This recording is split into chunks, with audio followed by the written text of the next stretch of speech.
এমন নাফরমান হইও না যে নাফরমানির কারণে খোদা তোমার থেকে মুখ ফিরাই নিচ্ছে।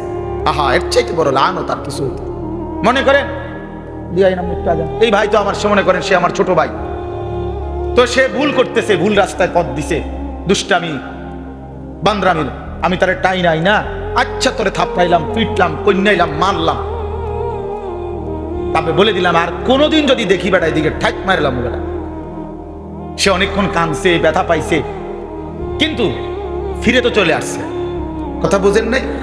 সাময়িক এই ব্যথার কষ্ট তার একটু পরে চলে যাবে, কিন্তু সে তো নাফরমানির রাস্তা থেকে কি চলে আসলো। কিন্তু আমি যদি তার প্রতি এমন রাগ করলাম যে আমি বললাম যা পিছা দিয়ে ফিট তোর কপাল, তুই আগুনে পরস নাহলে পানিতে পরস, তুই ধ্বংস হ নাহলে বরবাদ হ, তোর যেটা মনে কর তুই এটা কর, যা, তোরে আমি বলবো না, ডাকবো না, ছুঁইবো না।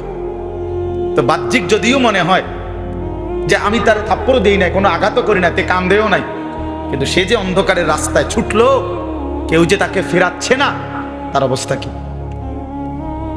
তার পরিণতিটা কোথায় বলেন? এর চাইতে কি তারে দইরা আইনা দুইটা কনি দমন ভালো ছিল না?